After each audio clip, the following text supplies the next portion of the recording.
मेरे प्यारे साथियों, वाहिगुरु जी का खालसा, वाहिगुरु जी की फतेह। परसों हमने आनंद साहिब के 18वीं पौड़ी के प्रारंभ के 4 पंक्तियों पर विचार की है। बाकी बची हुई पंक्तियों का विचार हम आज करेंगे।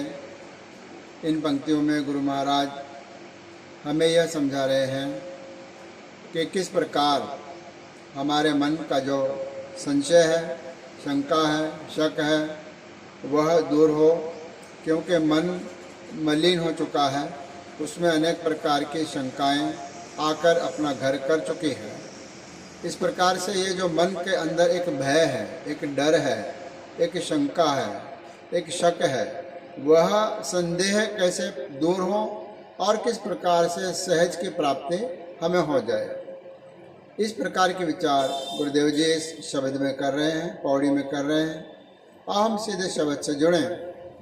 आगे गुरु महाराज जी फरमान कर रहे हैं, सहसा जियो मलिन है, कित संयम धोता जाए। सहसे का अर्थ है शंका के अंदर।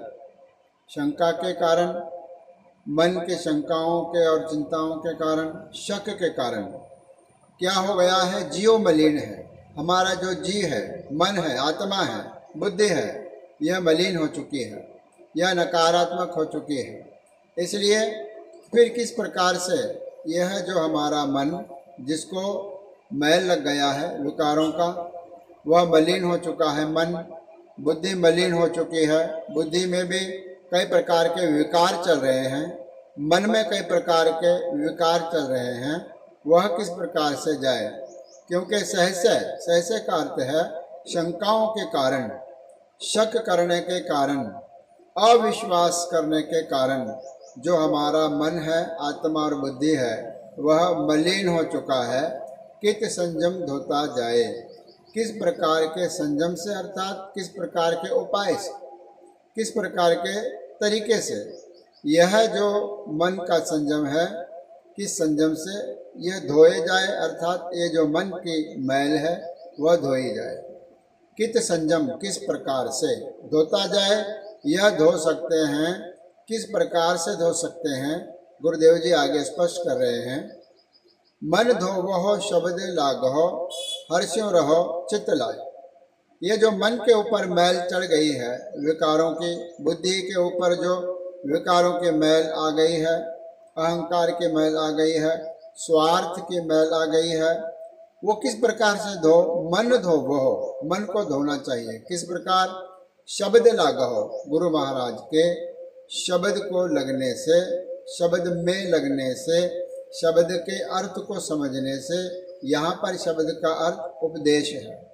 गुरु महाराज के गुरबाणी के उपदेश में लगो, गुरबाणी में लगो, तो फिर जो मन का जो मैल है वह धोया जाएगा। मन धोवहो, इस प्रकार से धोया जाएगा गुरु महाराज के बाणी और शब्द से लगने के बाद। हर्ष्यों रहो चित्त लाए।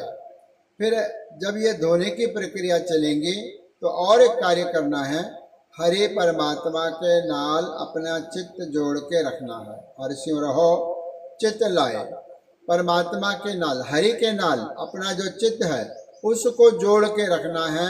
इस प्रकार से, इस प्रकार के संयम से, इस प्रकार के तरीके से मन धोया जा सकता है।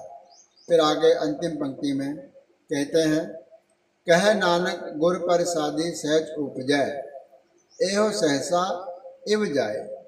कहे नानक अर्थात साहिब श्री गुरु अमरदास जी महाराज की ये वाणी है। साहिब श्री गुरु अमरदास जी महाराज यह फरमान कर रहे हैं, कहे नानक गुर प्रसादी।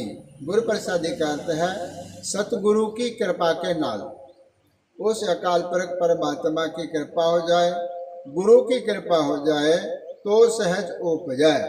फिर ये जो सहज अवस्था है, चौथी अवस्था है, 3 अवस्थाओं के पार की जो अवस्था है, परम पद की जो अवस्था है, वह उपजय का अर्थ है हमें प्राप्त होगी।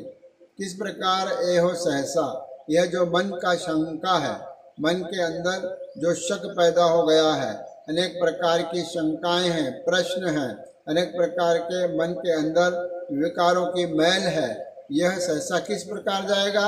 इव जाए, इस प्रकार जाएगा। कैसे जाएगा? गुरु प्रसादी, वह प्रभु परमात्मा की और गुरु की कृपा होने से सहज उपजय। यह सहज जो है चौथा पद है, यह उपजय का अर्थ है हमें प्राप्त हो जाता है।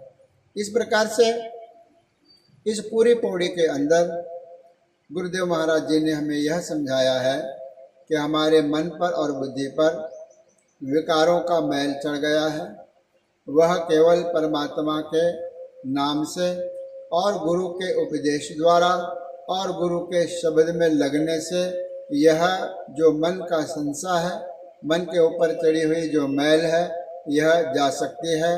अंत में गुरु की कृपा आवश्यक है। गुरु प्रसादी, जब गुरु की कृपा होंगी तब सहज उपजय, फिर यह सहज चौथा पद आपको प्राप्त होगा।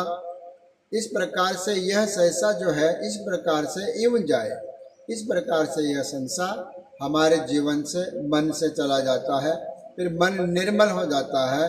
और जब मन निर्मल हो और वाणी और उपदेश में लग जाए तो हमें चौथे पद की प्राप्ति होती है। इस प्रकार से यह सारे पौड़ी का अर्थभाव है। आज इतना ही, परसों एक नए विचार लेके आपके सेवा में हाजिर होऊंगा। धन्यवाद। गुरु राम।